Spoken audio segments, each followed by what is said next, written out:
We're calling it, MOBX Labs 7nm die size gamble will make or break their valuation. Today, we're diving into the stocks that will define this volatile market. At the lab, our analysis indicates that MOBX Labs Incorporated is up 2.8%, but we're assigning a lab score of 43 out of 100 with a verdict of caution, as their aggressive die size shrink may not yield the expected returns. Meanwhile, Amazon is up 1% with a lab score of 62 out of 100 and a verdict of buy, driven by their strategic investment in AI-powered logistics. Royal Bank of Canada is also on our radar, up 0.8% with a lab score of 61 out of 100 and a verdict of buy, thanks to its savvy digital transformation efforts. In the next 10 minutes, we'll tear down the hardware, dissect the macro forces, and decode insider signals to deliver our final lab verdict. Get ready for a deep dive into the numbers that will move these stocks. MOBX Labs, MOBX, closed up 2.77% today at 37 cents, following news of a $3.2 million order for its airport security scanner technology. The core of MOBX's offering lies in its 5G and millimeter wave (mmWave) semiconductors, specifically their RF radio frequency front-end modules. For this application, the critical engineering constraint is power efficiency per RF chain and the ability to operate across a broad spectrum of frequencies, typically from 24 GHz to 71 GHz, with high linearity.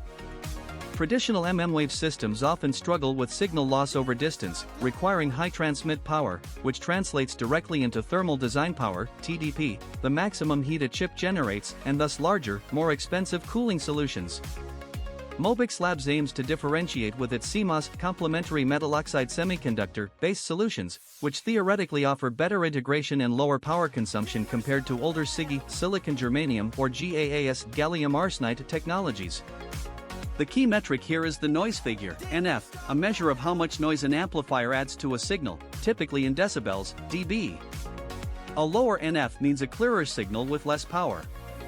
While specific datasheet numbers for MOBX's TSA-deployed products are proprietary, the architectural challenge for such scanner applications is to maintain a sub-3 dB noise figure across multiple antenna elements without exceeding a 10 Watt TDP per module, especially when integrating beamforming capabilities.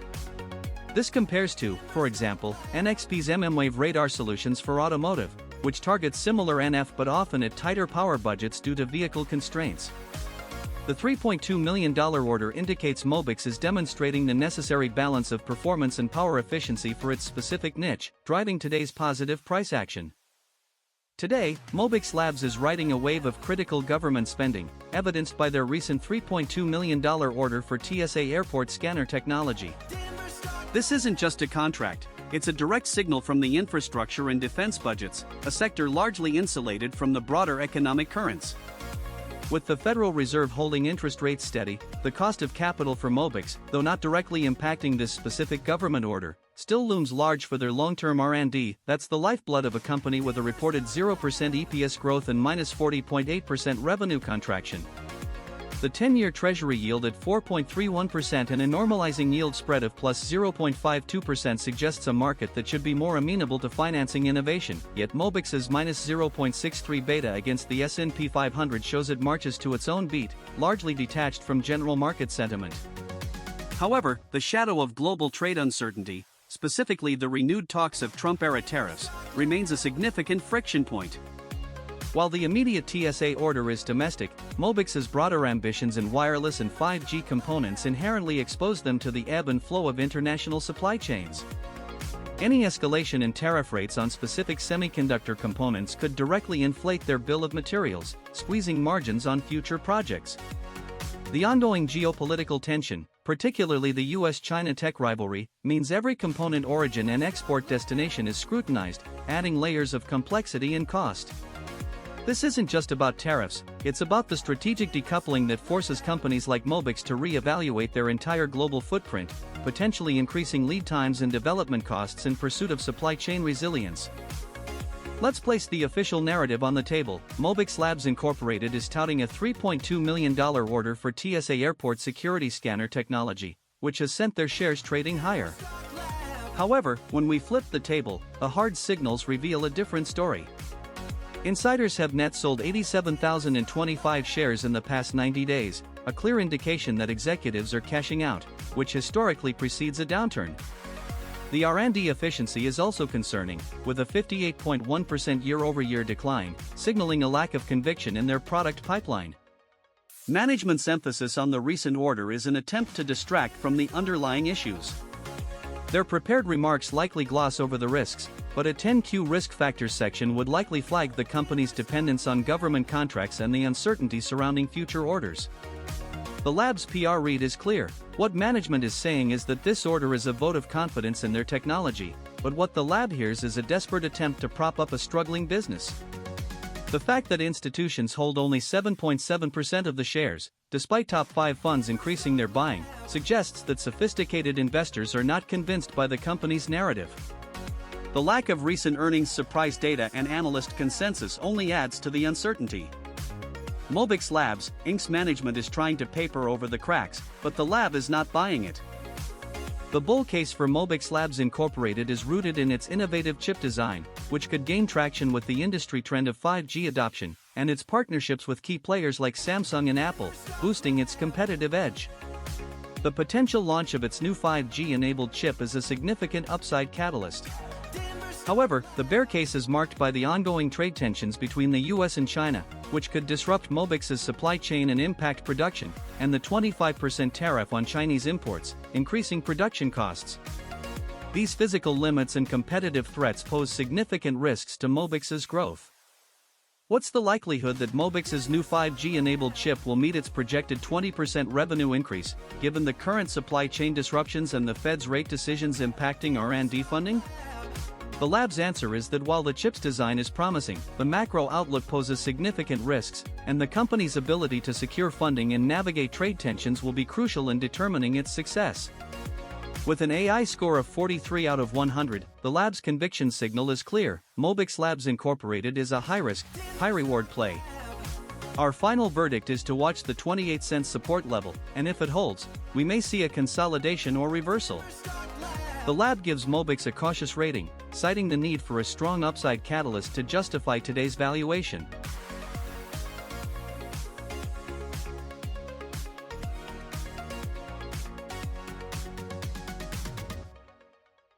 Amazon.com, Inc. closed up 1% today at $211.87, pushing its market capitalization to $2.3 trillion. The lab's focus immediately shifts to the physical infrastructure underpinning this valuation, Amazon Web Services (AWS), and its escalating power and water consumption. While Amazon isn't a chip designer in the mold of an NVIDIA, its core engineering constraint now revolves around the sheer density and efficiency of its data center hardware, specifically the power consumption per rack unit and the thermal dissipation required. Consider a modern AWS Graviton, for instance, powered by Amazon's custom ARM-based processors. Each chip, while optimized for power efficiency, contributes to a cumulative thermal load. The engineering challenge isn't merely the transistor count on a single Graviton 4 die, which we estimate to be in the tens of billions, similar to a high-end server CPU, but the aggregate power draw across thousands of these chips within a single data hall. We're talking about power density exceeding 30 kilowatts per rack for high-performance computing clusters, requiring advanced liquid cooling solutions to maintain optimal operating temperatures and prevent thermal throttling. This directly translates to the volume of water needed for cooling towers and the megawatts required from local grids. Competitors like Microsoft Azure and Google Cloud face identical physical constraints. When AWS deploys a new region, the critical path is often the availability of 1000 megawatts of reliable power and billions of liters of water annually for evaporative cooling. This is the hard, physical limit. Today's price movement, while positive, occurs against a backdrop where the fundamental physics of data center scaling power and water are becoming increasingly visible and costly engineering challenges, directly impacting future CapEx and operational efficiency. Today's market radar brings a critical signal, a new study from the National Safety Council highlighting the benefits of workplace injury prevention technology. For Amazon, a company whose operational scale makes it a bellwether for the broader economy, this isn't just a headline, it's a direct input into their colossal cost structure. The macroeconomic tide, driven by a normalizing yield curve currently showing a plus 0.52% spread, offers a nuanced landscape. While the Federal Reserve holds its benchmark rate at 3.64%, the implied easing of borrowing costs could, in theory, fuel Amazon's aggressive R&D and capital expenditure plans. However, with CPI holding at 0.6% year-over-year, the cost of maintaining their vast logistics network and expanding cloud infrastructure remains a persistent friction. Every dollar of capital deployed must now fight harder against persistent inflationary pressure. Beyond the domestic monetary policy, the shadow of renewed trade war rhetoric, as reported by the New York Times and NBC News, looms large.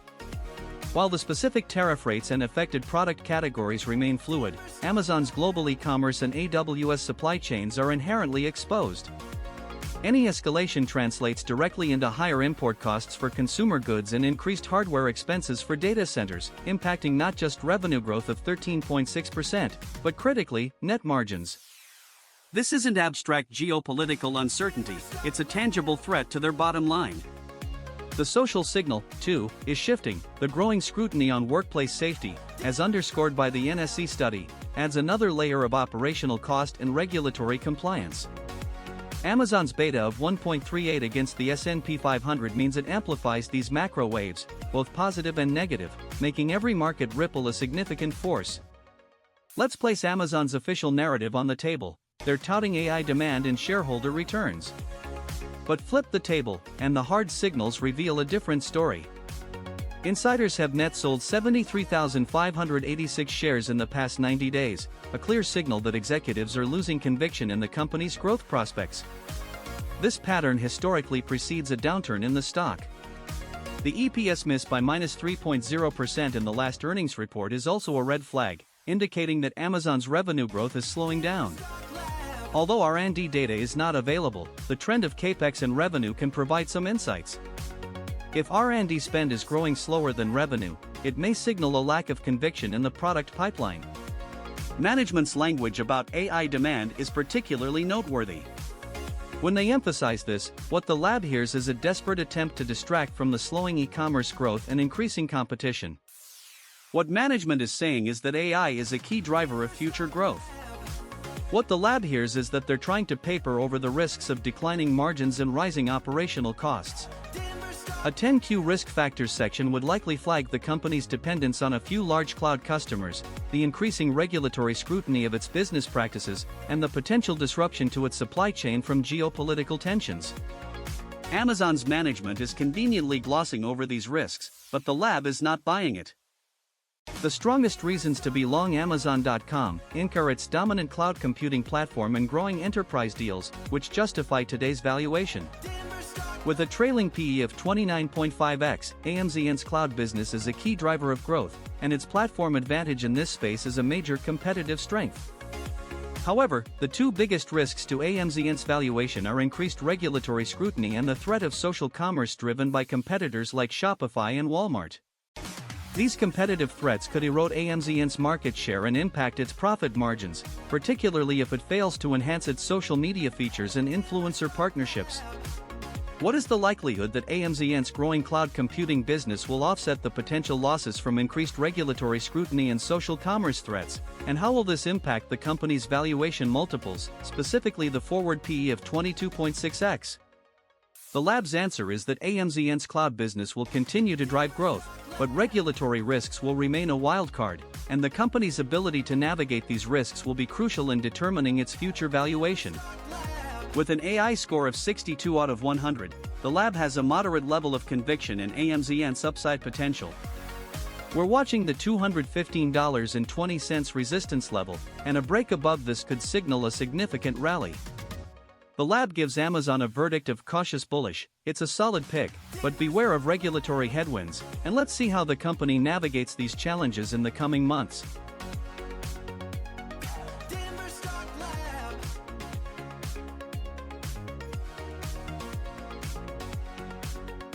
Royal Bank of Canada, RY, closed up 0.83% today at $164.74, a move that, from an engineering perspective, reflects the market's continuous re-evaluation of its underlying operational infrastructure, not just its balance sheet. Unlike a semiconductor firm where we dissect die sizes and transistor densities, for a financial institution like RY, the core architecture is its transaction processing throughput and the latency of its global data networks. The critical engineering constraint right now for any major bank is the real-time transaction processing capacity measured in transactions per second, TPS, and the interconnect latency between its core banking systems and its global trading platforms. Consider a modern high-frequency trading desk. Every nanosecond of latency in data transmission, every millisecond in transaction settlement, directly translates to lost arbitrage opportunities or increased operational risk. For RY, a key engineering challenge is maintaining a sub-100 microsecond latency across its North American trading hubs, while simultaneously processing millions of retail transactions daily through its core ledger systems, which are often built on legacy architectures. This isn't about silicon die size, but about network fabric efficiency, the design of its fiber optic backbone and the optimization of its proprietary trading algorithms. A direct competitor, like JP Chase, has invested heavily in its proprietary data centers, achieving reported single-digit microsecond latencies for critical trading pairs, a benchmark RY must constantly strive to meet or exceed. The ability to upgrade and optimize these network fabrics, often requiring multi-billion-dollar investments in dark fiber and low-latency switching gear, represents the true capital expenditure for a bank's digital infrastructure. Today's modest price uptick suggests the market is perhaps anticipating continued, if incremental, improvements in RY's ability to manage these complex, low-latency financial data flows. Today, the Royal Bank of Canada, or RY, finds itself navigating a market defined by both persistent friction and emerging tailwinds. The most immediate acceleration comes from RBC Global Asset Management being awarded a second consecutive US LSEG Lipper Fund Award for investment excellence. This isn't just a PR win, it directly signals strength in asset under management inflows and validated investment strategies, improving RY's fee-based revenue outlook in a normalizing yield curve environment. However, the broader monetary landscape presents a complex picture. The Federal Reserve holding interest rates steady, with the Fed rate at 3.64% and the 10-year yield at 4.31%, means RY's net interest margin faces pressure from sustained, albeit stable, borrowing costs. While the yield spread has normalized to plus 0.52%, signaling reduced recessionary fears, the CPI at 0.6% year-over-year still implies persistent, low-level inflation that erodes the purchasing power of consumers and, by extension, the loan demand that RY relies on. This delicate balance forces RY to meticulously manage its cost of capital against its lending rates. Geopolitically, the specter of trade wars, repeatedly highlighted by headlines discussing Trump's tariff uncertainty, casts a long shadow. While tariffs directly impact goods, the resulting global economic slowdown dampens business investment in cross-border transactions, reducing demand for RY's corporate banking and advisory services. The lab sees this as an ongoing friction point, directly impacting RY's revenue growth of plus 7.5% and potentially its EPS growth of plus 13.8%. The normalization of the yield curve may offer some stability, but the undercurrent of policy uncertainty demands a conservative stance from financial institutions like RY, impacting their willingness to expand credit lines and underwrite new ventures. Let's examine the official narrative from Royal Bank of Canada, where management is likely emphasizing their recent earnings beat and analyst consensus of 21 buys. However, flipping the table reveals a different story. Insider activity shows no significant movement in the past 90 days, which could indicate a lack of conviction from executives. The EPS beat of plus 3.0% is notable, but without R&D data, we must look at revenue and CAPEX trends to gauge product pipeline conviction. A specific PR language decode is necessary here. Management might be touting shareholder returns and growth initiatives, but what they're not saying is that institutions are selling, with the top 5 holders decreasing their positions. This language is papering over the risk of decreasing institutional support. What management is saying is that they're focused on growth and returns. What the lab hears is that they're trying to distract from the fact that major investors are losing confidence. A 10Q risk factors section would likely flag the decreasing institutional holdings and the potential risks associated with it, such as decreased liquidity and increased volatility. Management's prepared remarks conveniently gloss over this, instead focusing on positive sentiment and growth narratives. The lab's PR read is clear: management is trying to spin a positive story, but the hard signals reveal a more nuanced and potentially concerning reality. The bull case for Royal Bank of Canada is rooted in its digital transformation efforts, particularly its partnership with fintech companies, which enhances its online banking services, and the potential increase in interest rates, boosting its net interest income. This positions RY for growth in the upper third of its 52-week range.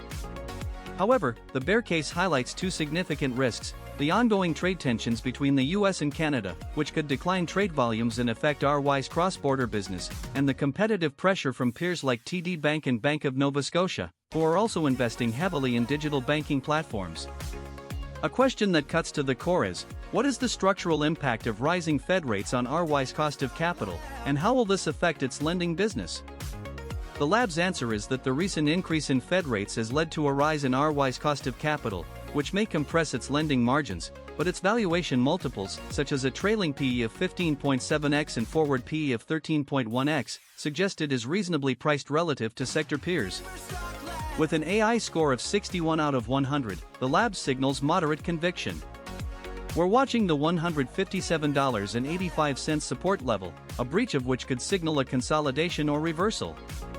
Given this technical setup and macro outlook, the lab gives Royal Bank of Canada a cautious buy rating, with a price target tied to its ability to navigate trade tensions and interest rate risks. The $164.74 price level is key, and we're looking for a bullish crossover in the MACD to confirm the upside.